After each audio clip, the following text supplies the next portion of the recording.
আন্তর্জাতিক শ্রমিক দিবস উপলক্ষে বিএনপির সমাবেশের খবর জানাতে সরাসরি যোগ দিচ্ছেন আমাদের সহকর্মী আমিনুল ইসলাম। যুক্ত হচ্ছে তার সঙ্গে। আমিনুল, শ্রমিক দিবস উপলক্ষে যে সমাবেশ আয়োজন করা হয়েছে সেখান থেকে বক্তারা কি বলছেন এবং যে 12 দফা তারা ওখান থেকে বাংলাদেশের জাতীয়তাবাদী দল বিএনপি তারা তাদের অঙ্গ সংগঠন শ্রমিক দল তারা আজকে নয়াপল্টনের দলীয় কার্যালয়ের সামনে বিশাল সমাবেশের আয়োজন করেছেন এবং এই সমাবেশের মাত্রই আনুষ্ঠানিকভাবে শুরু হল। আজকে দুপুর 2টা থেকে এই সমাবেশ শুরু হলেও আমরা দেখেছি সকাল 10টা থেকেই এই নয়াপল্টনের কেন্দ্রীয় কার্যালয়ের সামনে লোক আসতে শুরু করেন এবং সমাবেশের বিভিন্ন অঙ্গ সংগঠনের নেতাকর্মীরা এখানে এসে জড়ো হন এবং কিছুক্ষণ আগেই এই সমাবেশের আনুষ্ঠানিকভাবে শুরু হলো। এর আগে সাংস্কৃতিক কার্যক্রম চলে এখানে। জাসাসের নেতৃত্বে এখানে সাংস্কৃতিক অনুষ্ঠান হয়।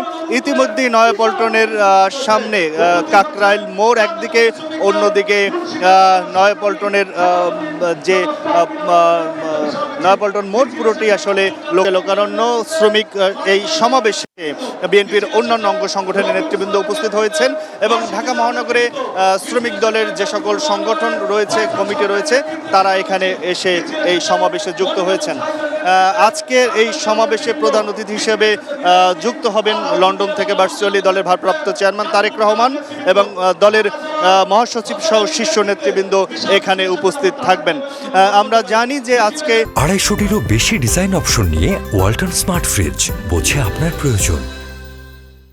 শ্রমজীবী মানুষের অধিকার আদায়ের যে দিনটি এবং সেই দিনে বিএনপির অঙ্গ সংগঠন শ্রমিক দল তারা শ্রমিকদের অধিকার আদায়ের কথা বলেন, সে কারণে তারা এই সমাবেশটির আয়োজন করেছেন এবং যেদিন এই কর্মসূচিটি ঘোষণা করা হয়েছিল সেদিন তারা বলেছিলেন যে তারা দলের স্থায়ী কমিটির সদস্য নজরুল ইসলাম খান, প্রবীণ শ্রমিক নেতা, তিনি বলেছিলেন যে বিএনপি যদি ক্ষমতায় আসে তাহলে শ্রমিকদের অধিকারের লক্ষ্যে তারা তাদের যে দাবিগুলো সেগুলো বাস্তবায়নে তারা সচেষ্ট থাকবেন।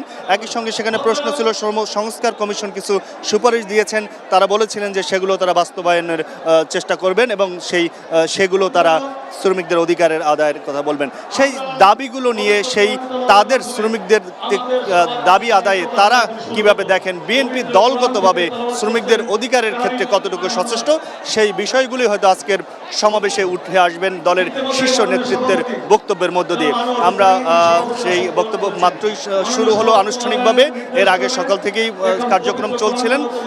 এই সমাবেশে দলের ভারপ্রাপ্ত চেয়ারপারসন সিনিয়র নেতৃবৃন্দের বক্তব্য আমরা আবারও তুলে ধরবো আমাদের দর্শকদের। তো এই ছিল আমার কাছে নয়াপল্টনে বিএনপির শ্রমিক দলের আয়োজনে যে আজকে সমাবেশ আয়োজন করা হয়েছে মে দিবসের উপলক্ষে, তার খবর।